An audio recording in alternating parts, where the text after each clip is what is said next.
ലക്നൗ വിമാനത്താവളത്തിൽ വൻ ദുരന്തം ഒഴിവായി. ഡൽഹിയിലേക്ക് പോവുകയായിരുന്ന ഇൻഡിഗോ വിമാനം റൺവേയിൽ നിന്ന് പറത്താനായില്ല. വേഗത്തിലെത്തിയ വിമാനം എമർജൻസി ബ്രേക്ക് ഉപയോഗിച്ച് നിർത്തുകയായിരുന്നു. സമാജ്വാദി പാർട്ടി MP ഡിംപിൾ യാദവ് ഉൾപ്പെടെ 171 യാത്രക്കാരാണ് വിമാനത്തിലുണ്ടായിരുന്നത്. ബൽറാം നെടുങ്ങാടി ചേരുന്നുണ്ട് വിശദാംശങ്ങളുമായി. ബൽറാം, ആശ്വാസകരം എന്ന് പറയുമ്പോൾ പോലും വിമാനയാത്രയുമായി ബന്ധപ്പെട്ട സുരക്ഷ ഒരിക്കൽ കൂടി ചോദ്യമാവുന്നു. ഗോകുൽ, വലിയൊരു അപകടത്തിൽ നിന്നാണ് ലക്നൗ വിമാനത്താവളത്തിൽ ഇൻഡിഗോ വിമാനം രക്ഷപ്പെട്ടത്. ഇന്ന് രാവിലെ 10:30 ലക്നൌവിൽ നിന്നും ഡൽഹിയിലേക്ക് പുറപ്പെടേണ്ട വിമാനമാണ് ഈ അപകടത്തിൽ നിന്നും തലനാരിഴയ്ക്ക് രക്ഷപ്പെട്ടത്.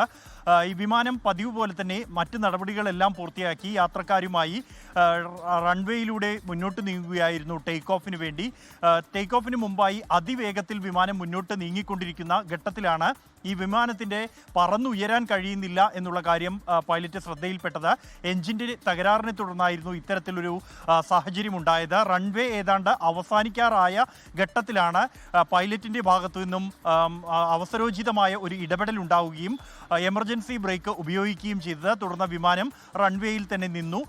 യാത്രക്കാരെ മുഴുവൻ ഇറക്കി മറ്റൊരു വിമാനത്തിൽ കയറ്റി അവരെ ഡൽഹിയിലേക്ക് എത്തിക്കുകയായിരുന്നു.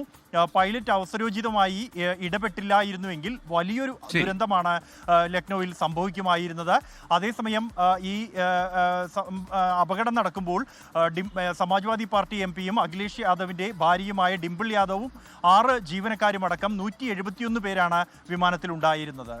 171 പേരുടെ ജീവൻ പൈലറ്റിന്റെ സംയോജിതമായ ഇടപെടൽ കൊണ്ട് രക്ഷപ്പെടുത്താനാവുമ്പോൾ പോലും തുടർച്ചയായി ഇത്തരത്തിൽ വിമാനങ്ങളിലെ സാങ്കേതിക തകരാറ് അല്ലെങ്കിൽ പ്രശ്നങ്ങൾ ആശങ്ക ഉയർത്തുന്നുണ്ട്. ലക്നൌവിൽ ഏതായാലും ആശ്വാസ വാർത്തയാണ് വരുന്നത്. ബൽറാം നെടുങ്ങാടിയാണ് വിശദാംശങ്ങൾ നൽകിയത്.